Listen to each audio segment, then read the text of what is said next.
Well, hello again. Today is March 26th. It's the 11th week of the legislative session.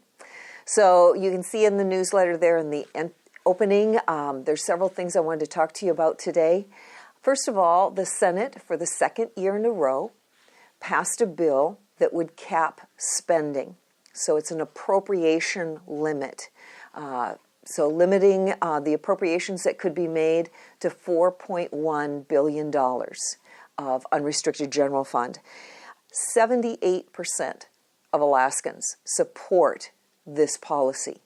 So we are very hopeful, perhaps this year, the House will agree with us and we can actually get this put in place. There's a really interesting chart that's in the newsletter that you can see what spending would have looked like had this spending limit been in place since 1999.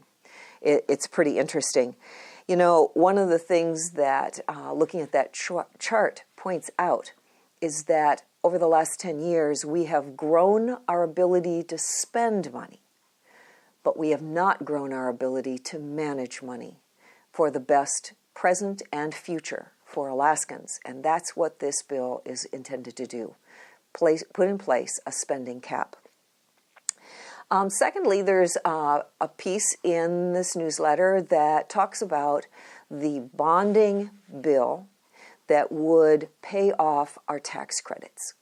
So right now there is an outstanding tax credit of about $806 million. These are credits that are owed. I'll let you read the whole piece about it.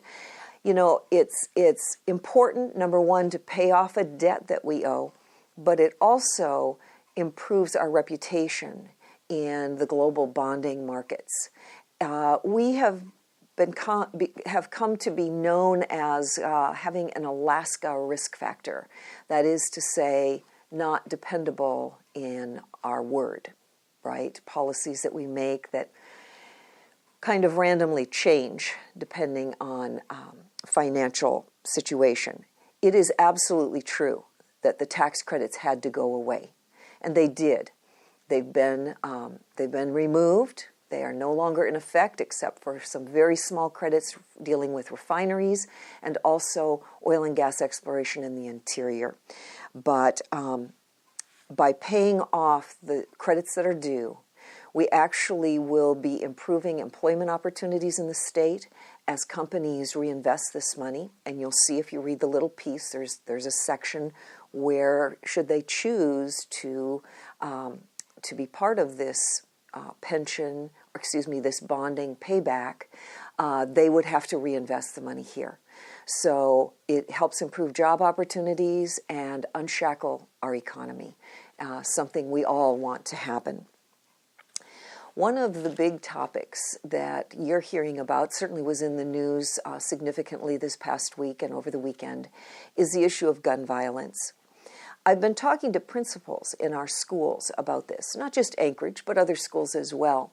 And you know, this isn't a new topic, and they have found, they shared with me, that receiving tips, heads up, from students as well as parents has been so effective in dealing with potential bad incidences.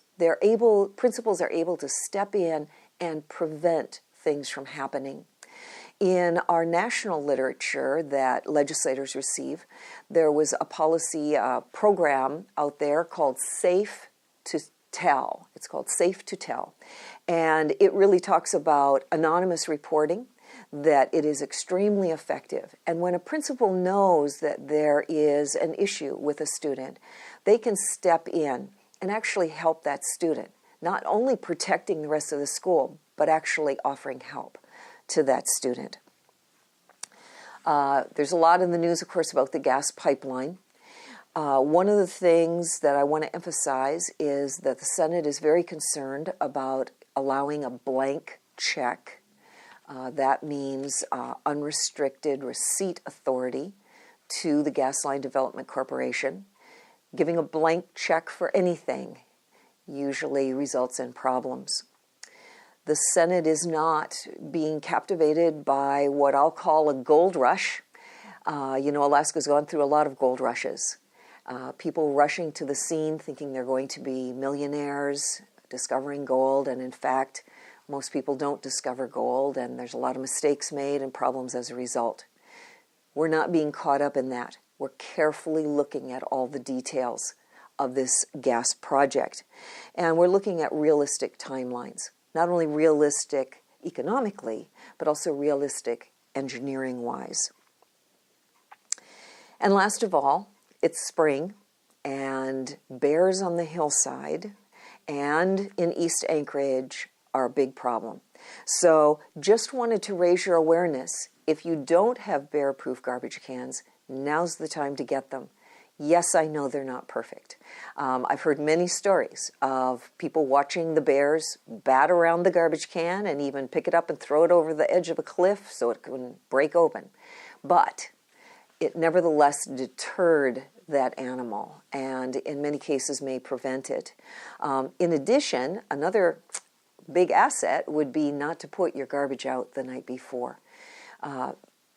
It creates a problem that we ourselves create when we continue to put our garbage simply into a plastic bag and think it's going to survive till the next day without animals or birds getting into it. So just raising your awareness so that we can all have a safe spring and summer. So thanks very much for listening. We'll see you again next week.